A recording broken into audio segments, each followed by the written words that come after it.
Assalamualaikum warahmatullahi wabarakatuh. Selamat datang di channel Wahyu Sunandar Kaligrafi.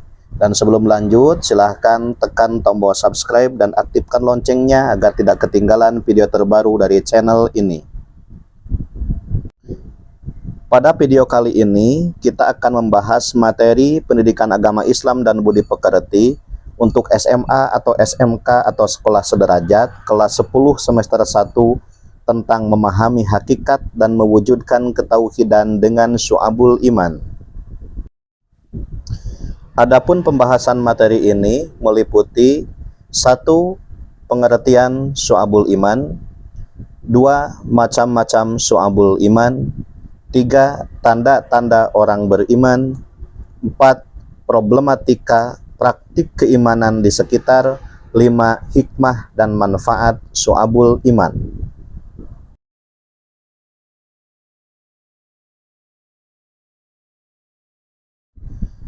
Baik, kita masuk kepada pembahasan yang pertama, yaitu pengertian dan dalil nakli syu'abul iman. Pengertian iman menurut bahasa adalah kepercayaan, keyakinan, ketetapan atau keteguhan hati. Sedangkan menurut istilah berarti ucapan, perbuatan, dan niat di mana tidak sempurna salah satunya jika tidak bersamaan dengan yang lain. Hal ini telah disampaikan oleh Imam Syafi'i dalam kitabnya Al-Um. Dalam iman juga terdapat 6 pilar yang dikenal dengan rukun iman. Yang pertama, iman kepada Allah Subhanahu wa Ta'ala. Yang kedua, iman kepada malaikat Allah Subhanahu wa Ta'ala. Yang ketiga, iman kepada kitab Allah Subhanahu wa Ta'ala.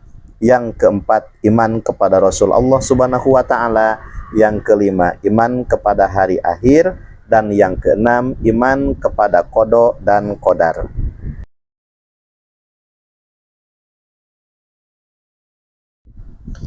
Adapun pengertian syu'abul iman, menurut Syekh Muhammad Nawawi bin Umar Al-Jawi dalam kitab Qomi'ut Tughyan ala Manzumati Syu'abul Iman, iman yang terdiri dari 6 pilar memiliki beberapa bagian atau unsur dan perilaku yang dapat menambah amal manusia jika dilakukan semuanya, namun juga dapat mengurangi amal manusia apabila ditinggalkannya. Terdapat 77 cabang iman, di mana setiap cabang merupakan amalan atau perbuatan yang harus dilakukan oleh seseorang yang mengaku beriman. 77 cabang itulah disebut dengan istilah syu'abul iman. Dalil yang menjelaskan hal tersebut sebagaimana Rasulullah Shallallahu alaihi wasallam bersabda, An Abi Hurairah radhiyallahu anhu qala Rasulullah Shallallahu alaihi wasallam, al imanu bid'un wa sab'una aw bid'un wa sittuna syu'batun fa afdaluha qaulul la ilaha illallah wa adnaha imatatul adza 'anit thariq wal haya'u syu'batum minal iman. Rawahu Muslim. Yang artinya dari Abu Hurairah radhiyallahu anhu bahwa Rasulullah Shallallahu alaihi wasallam bersabda, iman itu 77 lebih cabangnya. Yang paling utama adalah mengucapkan la ilaha illallah, dan yang paling kurang adalah menyingkirkan apa yang akan menghalangi orang di jalan. Dan malu itu adalah salah satu dari cabang iman. Hadis riwayat Muslim. Selanjutnya pembahasan yang kedua, yaitu macam-macam syu'abul iman. Terdapat beberapa ulama ahli hadis yang menulis risalah mengenai syu'abul iman atau cabang-cabang iman. Di antara para ulama ahli hadis tersebut adalah 1. Imam Baihaqi radhiyallahu an yang menuliskan kitab Syu'abul Iman. 2. Abu Abdillah Halimi radhiyallahu an dalam kitab Bawaidul Minhaj. 3. Syekh Abdul Jalil radhiyallahu an dalam kitab Syu'abul Iman. Dan 4. Imam Abu Hatim radhiyallahu an dalam kitab Wasful Iman wa Syu'buhu. Para ulama ahli hadis ini menjelaskan dan merangkum 77 cabang keimanan tersebut menjadi 3 kategori atau golongan berdasar hadis berikut ini. An Ali bin Abi Thalib radhiyallahu anhu qala Rasulullah sallallahu alaihi wasallam al imanu ma'rifatum bil qalbi wa qaulum bil lisani wa amalum bil arkan, rawahu Ibnu Majah. Artinya, dari Ali bin Abi Thalib radhiyallahu an berkata, Rasulullah sallallahu alaihi wasallam bersabda, iman adalah tambatan hati, ucapan lisan, dan perwujudan perbuatan. Hadis riwayat Ibnu Majah. Dengan kata lain, dimensi dari keimanan itu menyangkut 3 ranah. 1. Ma'rifatum bil qalbi, yaitu meyakini dengan hati. 2. Iqrarum bil lisan, yaitu diucapkan dengan lisan. 3. Amalum bil arkan, yaitu mengamalkan dengan perbuatan anggota badan. Dengan demikian dapat dikelompokkan dimensi keimanan tersebut menjadi syu'abul iman yang dibagi menjadi 3 bagian, meliputi 1. Niat, akidah dan hati. 2. Lisan atau ucapan. 3. Seluruh anggota badan. Baik, kita masuk kepada pembahasan yang pertama, yaitu cabang iman yang berkaitan dengan niat, akidah, dan hati. Sebagaimana diketahui bahwa orientasi tentang pembahasan iman ini dititik beratkan pada jiwa atau hati, karena pusat dari keyakinan seseorang adalah hati. Orang yang beriman yaitu orang yang di dalam hatinya, di setiap ucapannya dan pada segala tindakannya adalah sama, sehingga dapat diartikan bahwa orang yang beriman adalah orang yang jujur, memiliki prinsip pandangan dan sikap hidup yang teguh. Sebagaimana yang Allah Subhanahu wa taala firmankan dalam Quran surat Ibrahim ayat 27, A'udzu billahi minasyaitonir rajim. Bismillahirrahmanirrahim. Yuthabbitullahu alladhina amanu bil qawli tsabiti fil hayati dunya wa fil akhirati wa yudhillullahu dzalimina wa yaf'alullahu ma yasha. Artinya, Allah meneguhkan iman orang-orang yang beriman dengan ucapan yang teguh dalam kehidupan di dunia dan di akhirat, dan Allah menyesatkan orang-orang yang zalim, dan Allah berbuat apa yang Dia kehendaki. Adapun cabang iman yang berkaitan dengan niat, akidah, dan hati terdapat 30 hal. 1. Iman kepada Allah Subhanahu wa taala. 2. Iman kepada malaikat Allah Subhanahu wa taala. 3. Iman kepada kitab-kitab Allah Subhanahu wa taala. 4. Iman kepada Rasul-Rasul Allah Subhanahu wa taala. 5. Iman kepada takdir baik dan takdir buruk dari Allah Subhanahu wa taala. 6. Iman kepada hari akhir. 7. Iman kepada kebangkitan setelah kematian. 8. Iman bahwa manusia akan dikumpulkan di yaumul mahsyar. 9. Iman bahwa orang mukmin akan tinggal di surga dan orang kafir akan tinggal di neraka. 10. Mencintai Allah Subhanahu wa taala. 11. Mencintai dan membenci karena Allah Subhanahu wa taala. 12. Mencintai Rasulullah dan memuliakannya. 13. Ikhlas, tidak riya dan menghindari sifat munafik. 14. Bertaubat dan menyesali dosa. 15. Takut kepada Allah Subhanahu wa taala. 16. Berharap hanya kepada Allah Subhanahu wa taala. 17. Tidak putus asa dari rahmat Allah Subhanahu wa taala. 18. Syukur terhadap nikmat dari Allah Subhanahu wa taala. 19. Menunaikan amanah. 20. Sabar. 21. Tawadu dan menghormati orang yang lebih tua. 22. Kasih sayang terhadap sesama manusia. 23. Ridho dengan takdir dari Allah Subhanahu wa taala. 24. Tawakal. 25. Meninggalkan sifat takabur dan sombong. 26. Tidak dengki dan iri. 27. Memiliki rasa malu. 28. Tidak mudah marah. 29. Tidak menipu, suudzon dan merencanakan keburukan. 30. Meninggalkan kecintaan kepada dunia, termasuk mencintai harta dan jabatan. Selanjutnya yang kedua adalah cabang iman yang berkaitan dengan lisan, Islam mengajarkan kepada setiap muslim untuk menjaga lisan agar lisan senantiasa dipergunakan untuk sesuatu yang baik dan tidak bertentangan dengan kehendak Allah Subhanahu wa taala. Sebagaimana sabda Rasulullah Shallallahu alaihi wasallam, lisan orang yang berakal muncul dari balik hati nuraninya, sehingga ketika ia hendak berbicara, terlebih dahulu ia akan kembali ke hati nuraninya. Apabila pembicaraannya bermanfaat baginya, maka ia berbicara. Dan apabila dapat berbahaya, maka ia menahan diri. Sementara hati orang yang bodoh terletak pada mulutnya, dan ia berbicara apa saja sesuai yang ia kehendaki. Hadis riwayat Bukhari dan Muslim. Adapun perbuatan yang termasuk cabang iman berkaitan dengan lisan: 1.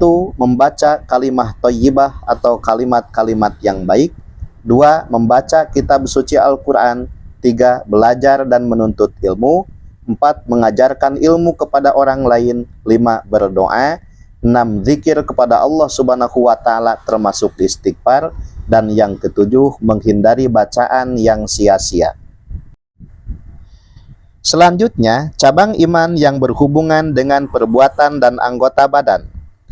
Iman adalah sesuatu yang abstrak dan sulit untuk diukur. Iman bukan saja sekedar terucapnya pengakuan seseorang melalui lisan yang mengatakan bahwa ia beriman. Karena bisa saja orang munafik memproklamirkan keimanannya, namun hatinya mengingkari apa yang ia katakan. Iman juga bukan sebatas pengetahuan tentang makna dan hakikat keimanan itu sendiri. Sebab tidak sedikit orang yang mampu memahami hakikat iman, namun ia mengingkarinya. Iman bukanlah sekedar amalan yang secara lahiriah menunjukkan kesan dan penampilan seolah-olah seorang yang begitu beriman. Orang yang beriman akan selalu memandang bahwa ketetapan Allah Subhanahu wa ta'ala adalah yang utama. Jika dihadapkan pada persoalan-persoalan real dalam kehidupan tanpa berat hati, berpura-pura, dan pamrih untuk mendapatkan kesan baik di hadapan manusia, maka ia akan menentukan pilihan yang mendahulukan ketauhidan di dalamnya. Dalam Syu'abul Iman, para ulama telah memilah sebanyak 40 cabang dari dimensi perbuatan yang mencerminkan konkretnya keimanan seseorang. Semakin baik kualitas iman seorang, maka akan semakin baik pula perilaku dan perbuatan mereka dalam kehidupan sehari-hari. Ke-40 hal tersebut: pertama, bersuci atau toharoh, termasuk di dalamnya kesucian badan, pakaian, dan tempat tinggal. 2. Menegakkan sholat, baik sholat fardu, sholat sunnah, maupun mengqadha sholat. 3. Bersedekah kepada fakir miskin dan anak yatim, membayar zakat fitrah dan zakat mal, memuliakan tamu, serta membebaskan budak. 4. Menjalankan puasa wajib dan sunnah. 5. Melaksanakan haji bagi yang mampu. 6. Beriktikaf di dalam masjid, termasuk diantaranya adalah mencari Lailatul Qadar. 7. Menjaga agama dan bersedia meninggalkan rumah untuk berhijrah beberapa waktu tertentu. 8. Menyempurnakan dan menunaikan nazar. 9. Menyempurnakan dan menunaikan sumpah. 10. Menyempurnakan dan menunaikan kafarat. 11. Menutup aurat ketika sedang sholat maupun di luar sholat. 12. Melaksanakan kurban. 13. Mengurus perawatan jenazah. 14. Menunaikan dan membayar hutang. 15. Meluruskan muamalah dan menghindari riba. 16. Menjadi saksi yang adil dan tidak menutupi kebenaran. 17. Menikah untuk menghindarkan diri dari perbuatan keji dan haram. 18. Menunaikan hak keluarga, hak sanak kerabat, serta hak hamba sahaya. 19. Berbakti dan menunaikan hak orang tua. 20. Mendidik anak-anak dengan pola asuh dan pola didik yang baik. 21. Menjalin silaturahmi. 22. Taat dan patuh kepada orang tua atau yang dituakan dalam agama. 23. Menegakkan pemerintahan yang adil. 24. Mendukung seseorang yang bergerak dalam kebenaran. 25. Mentaati hakim atau pemerintah dengan catatan tidak melanggar syariat. 26. Memperbaiki hubungan muamalah dengan sesama. 27. Menolong orang lain dalam kebaikan. 28. Amar ma'ruf nahi mungkar. 29. Menegakkan hukum Islam. 30. Berjihad, mempertahankan wilayah perbatasan. 31. Menunaikan amanah termasuk pengeluaran 1/5 harta rampasan perang. 32. Memberi dan membayar hutang. 33. Memberikan hak-hak tetangga dan memuliakannya. 34. Mencari harta dengan cara yang halal. 35. Menyedekahkan harta, termasuk juga menghindar sifat boros dan kikir. 36. Memberi dan menjawab salam. 37. Mendoakan orang yang bersin. 38. Menghindari perbuatan yang merugikan dan menyusahkan orang lain. 39. Menghindari permainan dan senda gurau. 40. Menyingkirkan benda-benda yang mengganggu di jalan. Baik, kita masuk pada pembahasan yang ketiga, yaitu tanda-tanda orang yang beriman. Adapun tanda-tanda orang yang beriman, 1. Jika mendengar nama Allah bergetar hatinya, dan jika dibacakan ayat Al-Quran bergejolak hatinya untuk mengamalkannya. 2. Senantiasa bertawakal setelah bekerja keras dan berdoa kepada Allah Subhanahu wa Ta'ala. 3. Selalu tertib dalam mengerjakan ibadah sholat. 4. Menafkahkan sebagian rejeki dan hartanya di jalan Allah Subhanahu wa Ta'ala.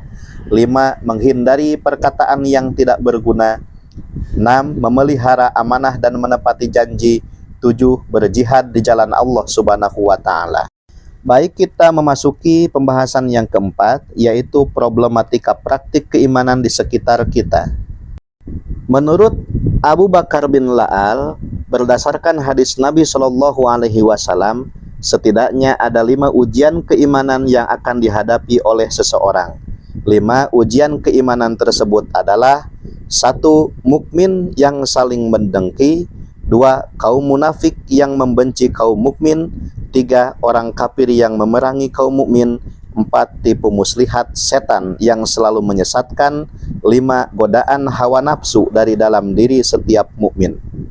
Selanjutnya, pembahasan yang terakhir, pembahasan yang kelima, yaitu hikmah dan manfaat syu'abul iman. Berikut ini adalah hikmah dan manfaat serta pengaruh iman pada kehidupan seseorang. 1. Iman menghilangkan sifat kepercayaan manusia terhadap makhluk. Orang yang beriman hanya percaya kepada Allah Subhanahu wa Ta'ala. Jika Allah Subhanahu wa Ta'ala berkehendak memberikan pertolongan, maka tidak ada kekuatan apapun yang mampu menghalanginya. Sebaliknya, jika Allah Subhanahu wa Ta'ala berkehendak menimpakan bencana, maka tidak ada kekuatan apapun yang sanggup menahannya. 2. Iman menanamkan sikap tidak takut menghadapi kematian. Dalam kehidupan saat ini, banyak orang yang takut menyampaikan kebenaran karena takut menghadapi risiko, termasuk risiko kematian. Dalam hal ini, orang yang beriman yakin sepenuhnya bahwa kematian adalah hak prerogatif Allah Subhanahu wa Ta'ala. 3. Iman akan membuat seorang mukmin memiliki jiwa yang tenang. Tidak ada seorang pun yang akan luput dari ujian dan musibah dalam kehidupan. Dalam hal ini akan nampak sekali perbedaan menghadapi musibah dan ujian bagi orang yang beriman dan orang yang tidak beriman.